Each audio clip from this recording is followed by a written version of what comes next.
In this episode, we'll talk about using active in BlackOut or other interception devices, and some of the pros and cons of each of the styles that we know that people are using out there, and discuss them at length.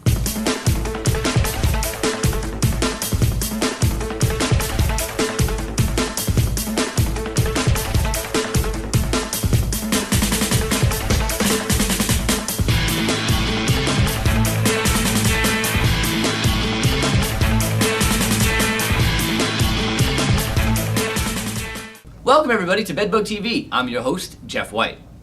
In today's episode, we're going to talk about using active with BlackOut or other interception devices, and what we know that some of the companies are doing out there in regards to using active with BlackOut or other interception devices. So we'll readily admit at the start of this video that this is a little bit tricky, and we'll go through why in a second. And so how we're going to position this video is, listen, this is what we know some companies are doing out there. This is the way that we know some companies are using active in BlackOut or other interception devices. And we'll talk about the pros and cons of each.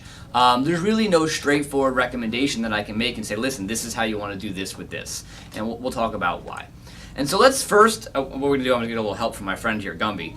Gumby is going to represent a bed leg in this video. I was looking for something tall and thin on my desk, and this is the only thing I come up with. And so what we'll do is Gumby will say represents a bed leg. And what we have is our active packet. And obviously, as you open the active packet, you tear along the tear line to start the release of active. Now, once you do that, the question becomes, okay, if I want to use active associated with a bed in a BlackOut or an under the leg interception device, how do I do so? And to me, there's three different styles that people are using or considering. One is the most straightforward and simple, which is that I open up active and I put it in the interception device, and then I put my bed leg on top of it. That to me seems like the most self-explanatory. Now, the issues or concerns that we have with this is that the pressure of the bed leg on the packet, will it tear or damage the packet and then increase or change the way that active is released from the packet? Or would it push lure out of the packet and then make the actual liquid lure, available or accessible in the bottom of that interception device? And those are two major concerns when it comes to using this installation style. Now, what I can tell you from the few companies that we know that are doing this is that they don't report seeing those issues, meaning that the packet itself is maintaining its size and not tearing, and so they're not having issues with that, and they're not finding loose lure, actual liquid lure, in the actual device itself. But what I can tell you is that we do have concerns of those things. So if you are going to use this installation style, know that those are the concerns and those are the things you need to watch for. Obviously, if the lure is getting out of the packet, that would be a concern, because now you have lure that's accessible to children, pets, whatever the case may be. And then if the packet tears, you have an increase in the volatilization of the lure, and it may change the attractiveness of the lure. Now, another installation style that some people are using is where they're opening the packet and they're standing it up in the actual interception device next to the bed leg and leaning it on the bed leg. The biggest concern with this is that if the active packet tips over, it now creates a way for the bugs to walk down the leg and potentially get over the actual trap, and then escape the bed leg. And then obviously, there doesn't appear to be any concern with the bugs coming to the leg where they could fall in without accessing this. But obviously this is a concern. Now, while that is a concern, and that is something we need to watch for, and it is a very difficult thing to prevent happening, the bigger concern with this style is that on this packet, one of the cautions is, and it's very clear on the front of the packet, it says, "Caution, keep out of the reach of children and pets." This I would not consider out of the reach of children and pets. Obviously, a child could come in, quickly grab this, and now they have access to the packet.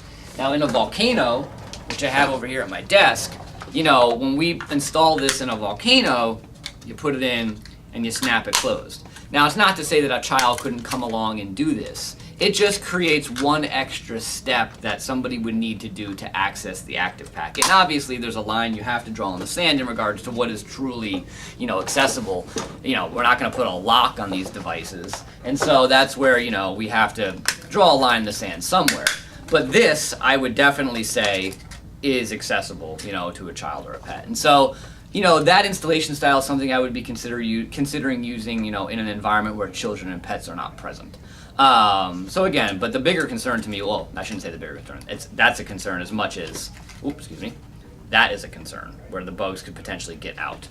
Now, so those are the pros and cons of that installation style. Now, the last installation style that I want to talk about is people who are adhering the packet to the bed leg itself. And so the bed leg is in the interception device, and they're actually taking a piece of sticky tape or whatever the case may be and sticking it to the bed leg above the interception device. Again, very, conceptually makes sense. You've got the lure now releasing its attraction or attractiveness. The bugs are coming to the bed leg, the device, and getting caught, and it's increasing the chance that the device detects bugs or increasing the number of bugs that it actually captures. Again, a fairly decent installation style, but again, you need to be concerned about the accessibility of this packet to children and pets, and that the packet actually remains stuck to the bed leg. And so, again, just pros and cons of each. I don't know how, what somebody in a legal situation would consider this in regards to its accessibility to children and pets, because obviously you can easily grab it and remove it from the bed leg, and making sure that that device stays stuck to the bed leg. Again, something you may want to consider when children and pets are not present, and if you do install it that fashion when children and pets are present, just understand the liability and the risk that you're taking. In terms of any concerns about the lure itself in terms of health or, accessibility, obviously read and follow all the label directions and consult the SDS if you have any concerns over the product itself and what the risks may be associated with children and pets. And so that's basically using Activ and BlackOut. The primary reason you're going to want to do this is to increase the chance that these under the legs of beds and couches catch or detect bed bugs. And so it's a very strong usage pattern in regards to doing that. It's a little bit of a difficult fit in regards to what the right installation style is. And so we just wanted to present to everybody how companies are doing it and the pros and cons of each style. If you have any questions, feel free to reach out to me at jeff.white@bedbugcentral.com, and I hope to see everybody soon enough.